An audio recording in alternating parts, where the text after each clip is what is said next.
Welcome to Stellar Cycles, a podcast dedicated to showing each woman her intrinsic power to guide her life, her cycle, her relationships, and her dreams.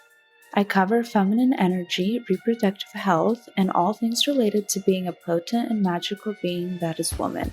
I'm your host, Alina, and today our topic is the journey of becoming a holistic doctor. I'm super excited for this episode with my friend Alex because this interview with Alex today is really going to shed some light on how to find and stay true to your life path, understanding the process of getting into medical school and holistic medical school, what all of that entails, and also just some pointers for anyone who is interested in taking the same route with their career. But first, a few updates with me. So happy Thanksgiving week. This Thursday is going to be Thanksgiving, so I hope that everyone has something fun lined up. I hope that you guys, no matter what your situation is, that you end up having some tasty food and some good vibes.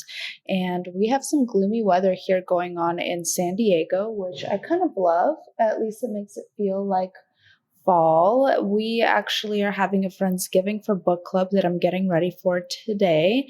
And this month's meeting is just the Friendsgiving theme. We're all bringing dishes. I am currently in the process of making some mashed potatoes, which I love. Mashed potatoes, just potatoes in any form, is one of my favorite types of foods. So I'm very excited to be making that for Friendsgiving. This month, we are reading $100 Million Offers by Alex Hormozi in book club. And if I'm being honest, I have not read the book. I have been quite busy. So actually, we just came back from a weekend in Portland. It was amazing. You guys have heard me talking about this for a minute now. And we got to hang out with my brothers. And truly, when I was in Portland, it really showed me just how much I miss having 4 seasons in the year, because here in California, we'll get a few changing of the leaves and, leaves falling off the trees here and there, but not much. So it was so beautiful being in Portland, and we stayed at the Ritz in downtown. So you could just look at the hillside and see the beautiful trees and gorgeous colors of fall covering the hillside. And the hotel that we stayed at was really, really nice. It was newly renovated, I think, because everything there seemed very new, and it was such a vibe. So beautiful. So the couple days that we spent in Portland were amazing. Food was great. Vibes were awesome. It was really, really nice. Truly felt like the holidays. And the interesting thing too that happened on this trip was I actually started my period early. So my menstrual phase, probably the earliest start I've ever had, it came at about 26, 27 days, which is crazy. I've never had anything lower than like 28. However, it was very manageable. I really didn't feel great the first day, but nothing too crazy.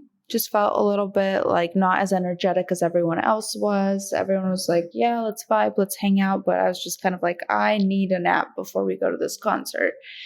But yeah, couldn't have foreseen that. That caught me off guard for sure. But it's fine. It kind of aligned with the new moon. And I was talking a few episodes back that when your menstrual phase comes at the new moon or the full moon, that means you're the most aligned. So hopefully that's what it means. But those are just my updates for the time being. And right now we're going to get into the interview with my friend Alex. She has moved to San Diego to pursue her passion of becoming a doctor, and even more specifically, a holistic naturopathic doctor, which is really, really cool to have her on because I don't know any person who is actively in this process right now. I have looked into functional medical schools myself just to see if that's something I wanted to get into, but actually meeting and making a friend in Alex has been so interesting just to hear everything that she's been learning about what holistic medical school consists of. So I think this is going to be a really good interview. So Alex, do we want to get into how we met and became friends? Yeah, of course. Thank you for having me. I'm so excited to be here. We became friends in, I think, like the most natural, amazing way. We met through another friend, actually, and she introduced us, and we just immediately clicked on so many things. Yeah.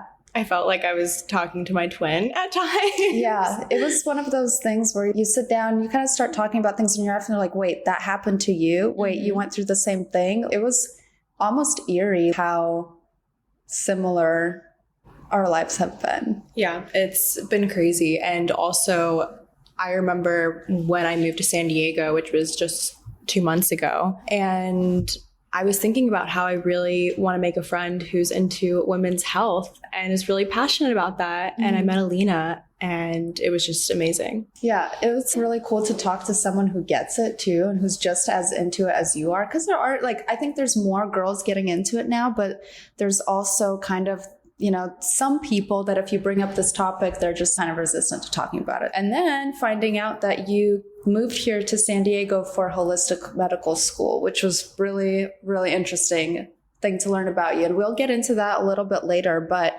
another thing that was really pivotal, I would say, about us meeting is it was actually the night before I got my dog. Mm-hmm. So I was just sitting there and I was kind of talking about how potentially I would want an Italian Greyhound, but that they're very clingy. Mm-hmm. And you were like, oh, well, I have a Frenchie and he's very clingy. Yeah, that was so funny. Yeah. And I was just like, oh, that's cute. You know, she has a Frenchie. I didn't think much of it. And the next day I was at the farmer's market and that's when I got Nova. And I was like, texting you like crazy. I was like, dude, guess what? Guess what just happened? And now you know just how crazy and amazing being a Frenchie mom is. Mm-hmm. Mm-hmm.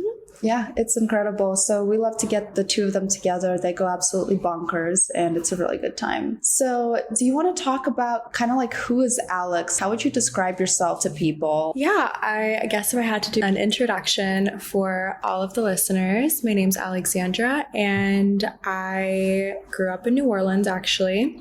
Mm-hmm. And I have always been so interested in health, especially holistic health, ever since I was a little girl. And I guess going back in time, I grew up in New Orleans and then I actually went to Tulane and I studied neuroscience there. I was pre-med there. And I knew I wanted to go to medical school my entire life, really. Mm-hmm. And over time, that passion just got stronger and stronger. Do you remember the beginnings of that when you were little? Was it always that you wanted to be a doctor? Was that your dream career? Or when did it really become clear that that's what you wanted to be? Yeah, so my parents immigrated actually from Bulgaria to the US a few years before I was born. So I was born here. And the way that a lot of Bulgarian and European families, the dynamic of that is that the parents work and then the grandparents take care of the children. Mm-hmm. So my grandparents took care of me and my grandma essentially raised me. She's the most amazing person you'll ever meet. I love her more than anyone on the planet. Mm-hmm. And I would not be the person I am without her. And she actually had scoliosis when she was about my age, mid-20s. And she went to go have that corrected. It really was just a cosmetic thing, but she wanted to. But she was in a communist Bulgaria at the time. So when she went and had her initial surgery, the surgeon messed her up so badly that she ended up having to have 7 corrective surgeries to fix her back. And that's really scary. It never fixed her back. Yeah. And now she is basically disabled and has been for her whole life. But despite all of that, I've never seen anyone take care of other people the way that she has. She's the most caring, loving person. Mm-hmm. And I just saw how much I wanted to help her. And I wish I had the education and the knowledge to be able to help people like that. So I actually wanted to be a surgeon for a really long time. And we can get into it later why I switched career paths from that. But so essentially from when I was like 6 years old until I could comprehend that, that's really when I started to want to be a doctor, a surgeon. And over time, I realized how much I loved science, how much I loved learning, how curious I was. And as I got older, that passion never went away and it kept getting stronger and stronger. Wow. Well, that's really incredible that it was that, you know, just seeing like a family member struggle with their health like that. That really spurred you. So yeah, you grew up in New Orleans and then for the last little bit you were in Southern California. But first in undergrad, what was that like doing neuroscience as a major? Was that because you kind of were headed in the surgeon pathway? Before you switched? Not really. I got to undergrad and I knew I wanted to be a doctor. So I had to be pre-med. Mm-hmm. There's a lot of prerequisites that you have to take in order to get into medical school. Biology, chemistry, organic chemistry, physics. So you have to take those regardless of your major. And I actually started off as a public health major because I was just interested in helping heal the community as a whole. And then I took a neuroscience class. The way that I fell in love with neuroscience after that one class, I knew it was what I had to devote my entire major to. So I immediately switched my major to neuroscience, and I did a public health minor, actually. Okay. And I took so many neuroscience classes. It was absolutely amazing. I actually studied abroad in Sydney for a semester as well. Oh, wow. I didn't know that about you. The things I'm learning right now. That's so cool. It was, oh my God, it was amazing. I went to the University of Sydney. It is an amazing university, top tier education, better education than you can find in the States, honestly. And I took some neuroscience classes there, and I just kept learning about how vast the opportunities are with neuroscience. So I really, really just absolutely loved everything about it. And then I started to get into manifestation that way, the psychology, the neurobiology. There's the quantum physics of it all. The quantum physics and neuroscience is fascinating. So there's just so many fields within it as well. And obviously I had to take all of my pre-med classes, which were not fun at times. But it's just something that you have to go to get to medical school. And obviously I had to take the MCAT as well and to get into medical school, which was probably... Yeah, I wanted to ask about that. How was that like? To everyone listening to this, wanting to go to medical school, the MCAT is not a fun experience, but I promise once you get to medical school and you actually start to learn how to be a doctor and more relevant things, it's worth it. But it's a lot of studying. I probably studied for 1.5 years for it. It was a lot. And I actually took the MCAT during COVID. So when did you graduate college? I graduated in 2020. Okay. So that spring was really when COVID hit. And so it was like my final semester. So I didn't really have the classic graduation that we were all hoping for. But me neither. Yeah. We just graduated in 2020, and then our university was like, no graduations are allowed. The faculty can't even go to your graduation. So we just had like a random meetup at a park and just like all wore caps and gowns. And one of our instructors ran by in like a hiking I almost said costume. Like a hiking outfit with a hat, a full-on disguise, just so that they wouldn't get in trouble with the school for actually coming to our graduation. That's hilarious. It was crazy because people pay all this money to go through a program, they study, they're graduating. It should be a big deal. You know, I think if anything should be celebrated that hard, it should be a college graduation. I completely agree. But so you didn't have a graduation, and then did you just use the lull and solitude of COVID to study for the MCAT? Yeah, so I think COVID hit in like March. I ended up taking my MCAT in, I think, June. Okay. So I really used that time to really grind and take 1 million practice tests. You know, I had some tutoring sessions to strengthen. You know, I think with the MCAT, it's not even so much as like what you know and the knowledge, it's how to take the test. Exactly. It's picking out that correct answer. That's how boards were too. The practice test, that's what helped me the most, was just going over and over and over those questions and just memorizing basically what the right answer was like. And then even though they're slightly different on the test, at least your brain just knows which one to pick out faster. And you're right. It's like... People will sit there and spend hours and hours and hours trying to like understand the content of the questions, but it's like, no, it's really just all about how good you are at taking a test. Going back in time, I really wish that I didn't spend 1.5 years studying the content, but rather I spent half a year just taking practice tests and learning how to actually take the exam, because it's really more about that. And then once you get to medical school, you're actually taking exams that are relevant on how to actually be a doctor. But the MCAT, I think it's really a weed out method, frankly, going into medical school. It has to be. Yeah, totally. So did you pass it on your first try? I did. I actually have a really funny experience with the MCAT because I really was aiming for like the 98th percentile, being the overachiever that I am. And I ended up getting... I think like the 80th percentile or the 75th or something, the way that I cried for like 3 days. Girl.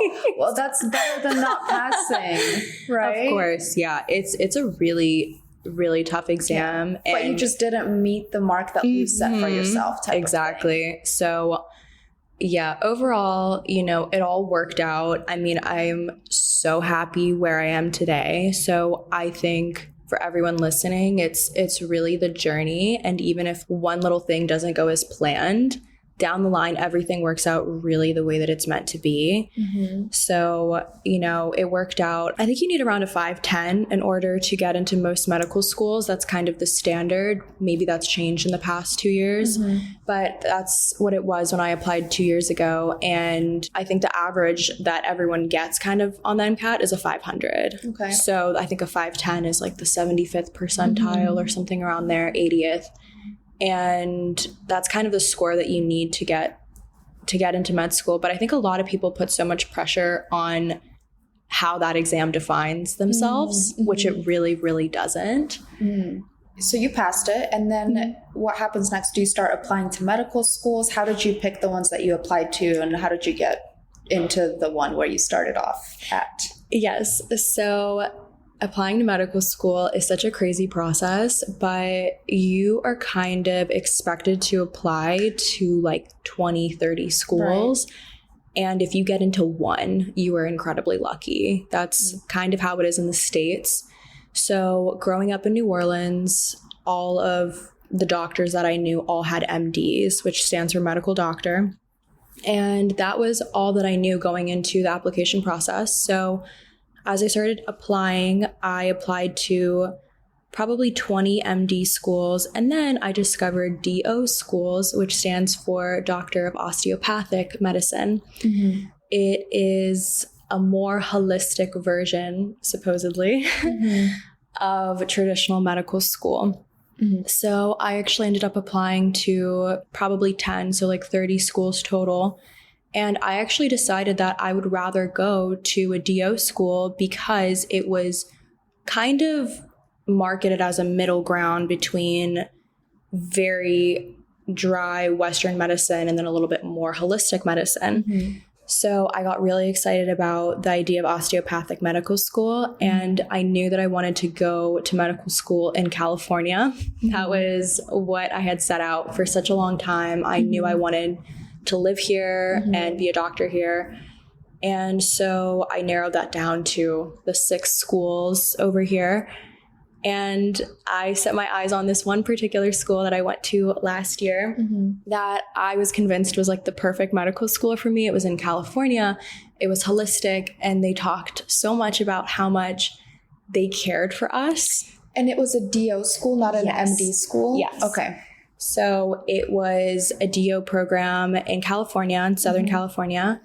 And they talked so much about how much they cared about us and how they wanted us to be healthy and happy and how holistic they were. And yeah, so I went there last year for a year, and I realized that that was not the case. Okay. Was that just their tactic to get you in there? Yeah, I think it was for sure. Because when I got there, that was not my experience whatsoever. Yeah. Tell us about the trials and tribulations of your first year at this. Was it a university? Yes. So it's, a classic DO program. Okay. And so it's a 4-year medical program that you take all of the same medical classes that you would take at an MD program. Pretty much the exact same, except on top of it, you're taking osteopathic classes, which you are basically learning how to manipulate the spine and the joints and all of the bones in the body. So your entire musculoskeletal system. And that is what is the more holistic thing that they do at osteopathic medical school. And I went to this program last year, and I think starting medical school is very difficult. It is a huge change of pace from anything that you were coming from. There was just the volume of how much you have to study, and it's like a very serious graduate program. Exactly. And I had been out of school for 2 years. So I took 2 gap years, and I was so nervous because I was like, I'm going to be studying all this time. I haven't studied in 2 years. What if I've forgotten how to study? And it was just such a huge learning curve. We had, I would say on average so you're in about 30 credits per semester in medical school comparative to like the 12 to 15 that you are in undergrad. Wow. So you are in class all day, every day, and then you're studying the entire weekend. Your whole life is basically studying. And the first year of medical school, so just to lay out how medical school is set up in the US, it's 4 years. The first 2 years, you're basically learning the foundations of anatomy, physiology, how the body works when it's healthy. And then the second year, you are learning all of the diseases in the bodies, the pathology, the labs you have to run, how to treat them. And then the third and fourth years, you're actually in the hospital on rotations going through all the different specialties. You have an OB/GYN specialty, you have a neurology, you have internal medicine, and you're going through everything. And then at the end of the 4 years, you take an exam to be able to go into residency. You have residency a few years depending on your specialty. And that is kind of how it looks. And so the first year, you're basically learning all of the nitty-gritty biochemistry, physiology, anatomy, a lot of the things that you have to learn to just get a foundation of health. And it is a lot of information. They talk about how it's drinking from a fire hose, and it really, really is like that. And my biggest problem with this program last year was that I felt like we were learning this insane amount of information, but I didn't really feel like I was getting anything out of it on how to actually be a doctor. Rather, I was taking all of these exams to take a test and then move on. So I felt like I was devoting my entire life, and I didn't feel like I had anything to show for it at the end of the day. And that is really disheartening when you are sacrificing seeing your loved ones, seeing your family, not seeing your friends. You're studying 24/7. You're missing birthdays, you're missing weddings. And then you're like, what did I even learn in this process? Okay, so it's just like, it was this huge volume of information. You're basically swallowing it all. You're not savoring it or like really understanding like, how is this actually going to help people, right, in the future? Or how am I going to tie the two together? Yes. And another big problem was that I would think that in medical school, all of the professors that are teaching you should be doctors. But a lot of the professors that we had actually just had PhDs. Okay. So that's very different than treating people in the field and seeing them on a daily basis. Yeah. So it's crazy. A lot of these professors who had PhDs, they would do research. And when you are doing research in neurology, that is incredibly different to what you were applying in the field as a neurologist. So I think that was a really big problem. And I felt like I wasn't learning the material from the right approach, from the right perspective. That was another problem. And then I think the way that the school had everything set up in terms of just scheduling and all the administrative things and the location of the school, there was just a lot of issues that kind of added up. But I would say really the turning point for me was realizing that we were never going to take things like nutrition. We were never going to learn about diet and how important that is in health. So nowhere in this absolute onslaught of information that they're hurling at you was anything that's actually has to do with the day-to-day of what people can do and the choices that they can make to prevent things from happening in their health, right? So I was actually told that we were going to take nutrition, and then I get there and there's no nutrition anywhere in our curriculum. Wow. For 2 years. And I also learned that even though it was a holistic program, supposedly, there was no other healing modality taught to us except for pharmacology. And wow.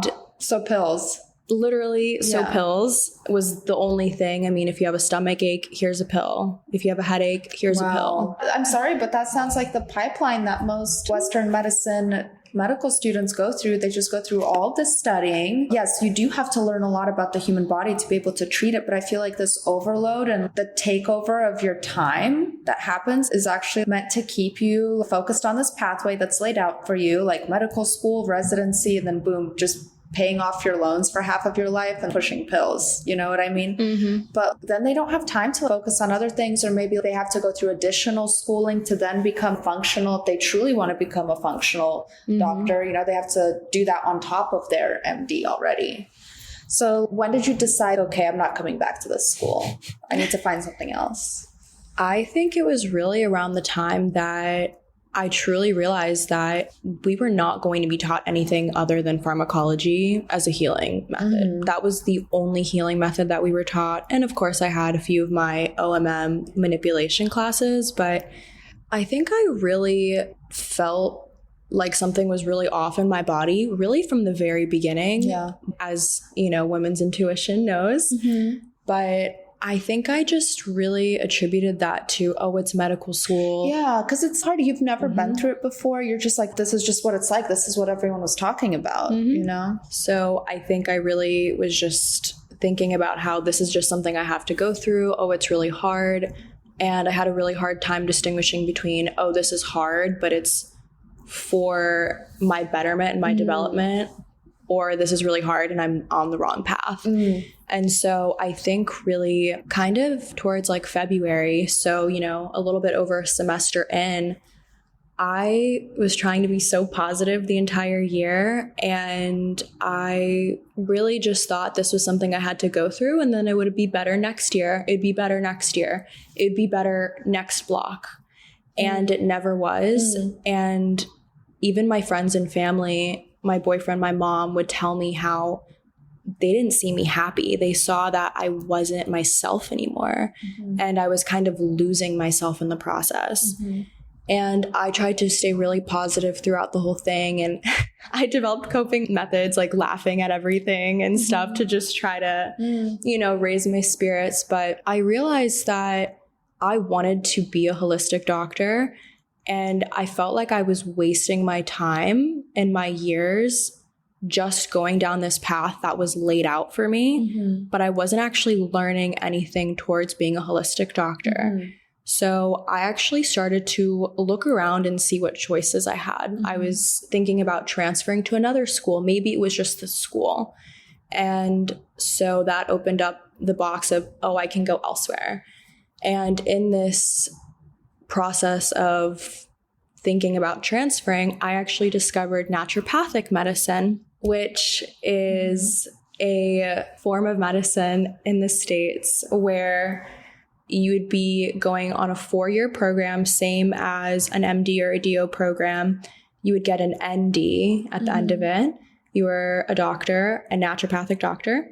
And it was just exactly what I had been looking for my entire life, but I had just discovered it. So it is a form of medicine where you are looking at the root cause of illness, and you are treating the patient from the most conservative to the most aggressive method in that order. And you're also using a lot of natural healing when possible, a lot of alternative medicine when possible. And you're using a lot of different therapies instead of just pharmaceuticals. So I discovered this through a friend, actually, had a really long conversation with her. And she told me that she was currently in a naturopathic medical program. We had an hour-long conversation. I was just absolutely floored by, I felt like I was talking with myself. Wow. The whole entire time. And she had actually gone through this same exact process that I had gone through, where she thought that she was going to go to an MD school, and that's what her parents had done. And she thought that was the only path set in front of her. And when she discovered naturopathic medicine, she realized that that was the path for her. And she did the same thing that I'm doing. And so I looked into it. I looked into this school that she went to, which is called Bastyr University in San Diego. So already a good recommended school. Someone has Yes. gone through the program. Nice. Yes. So I talked to her about it, and she said that she was really impressed with the quality of education. She had learned so much from all of her professors, and she was actually graduating in a few months when I spoke to her. And she just had nothing but good things to say. I immediately ran to their website, called a counselor, and I was like, I need to speak with someone about this to see how I can transfer my credits, if that's possible. I didn't tell anyone about this when I was doing this, just to see if this was even a possibility, because no way in my mind was I losing that year of medical school I had just gone through with my blood, sweat, and tears. Yeah. And everything really fell into place. That's amazing. When it's supposed to be, I know it sounds so corny, but when you've experienced it, truly when something is supposed to be, you just click into it. So yeah, so that's amazing. So you moved down to San Diego. Let's talk about that to kind of leave things off with. So tell us now the difference between that first year of medical school and just how it is now for you. I mean, you live at the cutest little spot by the beach. I love coming over and taking the dog to the beach. So yeah, I mean, you literally love your life here. It really just seems like a lot of doors have opened up for you since you got here. You've been making a ton of really great friends. And yeah, so just tell us about the school aspect. Yeah, I mean, I think as corny as this sounds off what you were saying, but really when you are living your life in alignment with your values and your intuition, things really just fall in place around you with very minimal effort. So once I decided that I wanted to go to Bastyr, somehow all my credits got transferred. That was amazing. And I was just going to start as a second year with all of the other second years at Bastyr. And I have to make up, like one class from the first year curriculum. I got so lucky in finding my apartment by the beach. That was so lucky. It fell into my lap. And I came here. I met all these amazing friends, all of these amazing people. And I cannot tell you how much I love my life with my school, with my friends, with where I live, with absolutely everything now. So the curriculum is just as heavy, but it's taught in a completely different, logical, cohesive way, and it's taught by all doctors.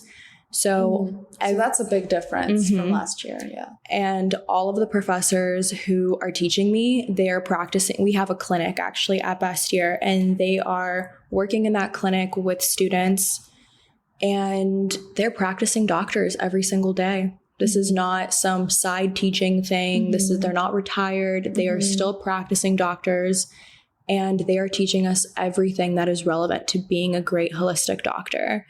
So I actually show up to school early now. I go and talk to my professors after class. They really encourage discussion, asking questions. If we're not clear on something, we discuss it, because they're teaching us how to be good doctors in the long run. They're like actually implanting knowledge into you guys rather than just shuffling you through tests, right? That's amazing. And I remember on my first day, the dean talked about how we are here to learn how to be great holistic doctors who heal people. And she didn't want us to focus on just taking exams just to pass them. That was our focus at the end of the day.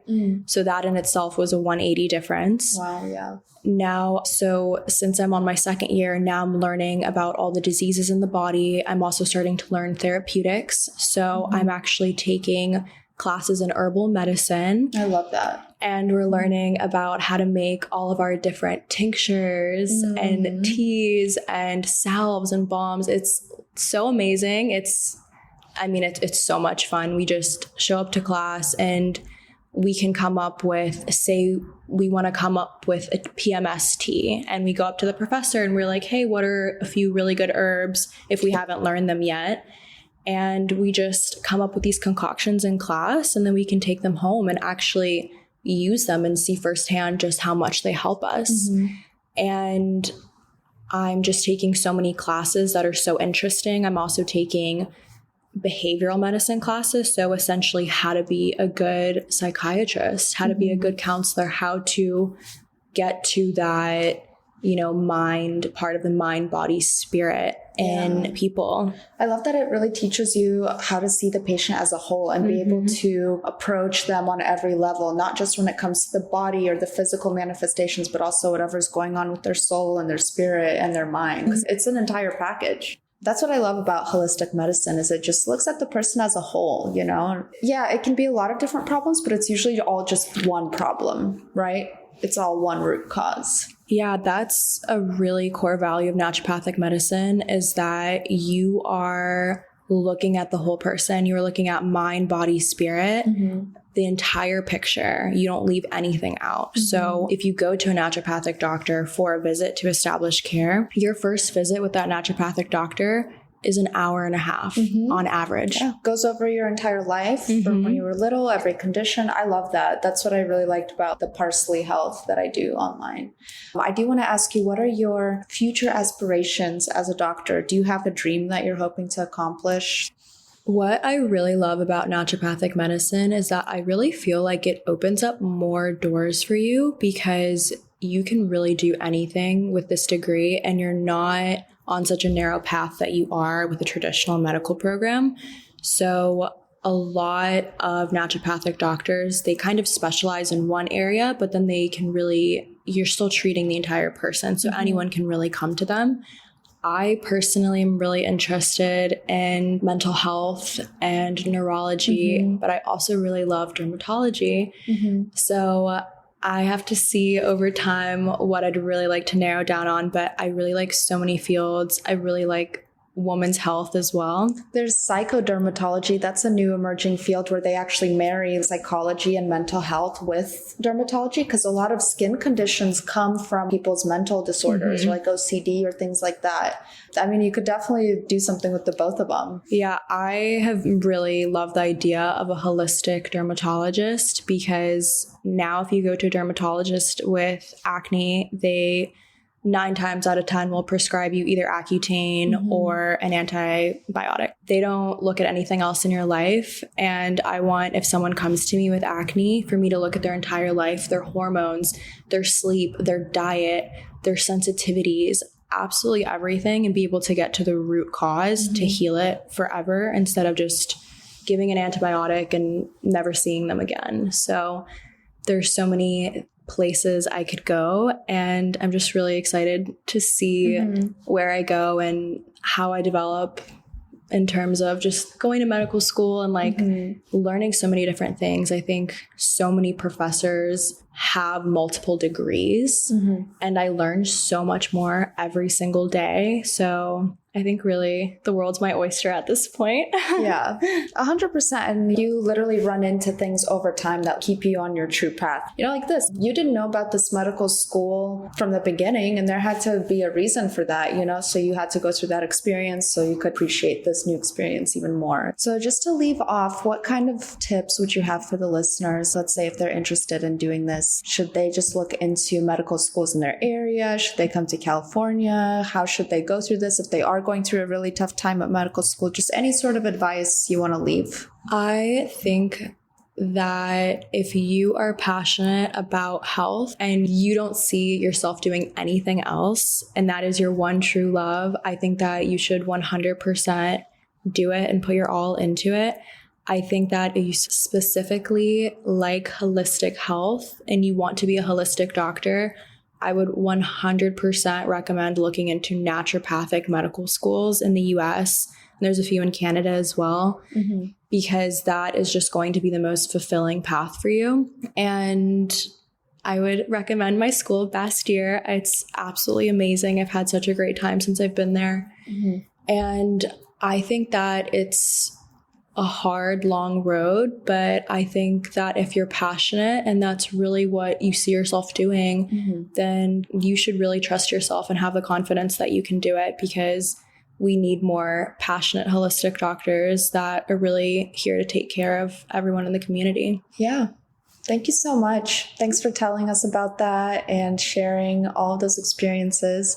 I think a lot of the listeners will find that a very interesting story. And, if they're interested in going through the same process, at least this sheds some light on how big the difference can be. And I'm just so happy for you that now you just feel so at home where you are and everything you're doing, not just your school life, but also your social life. And it's just a really great feeling after a few turbulent years, So thank you for coming on, Alex. I really appreciated you doing this interview and just for being in my life in general. Thank you so much. Thank you so much for having me. I love talking about this. And for anyone listening, if you would like to reach out and talk to me personally about this, I'm all ears. I'm here for you guys.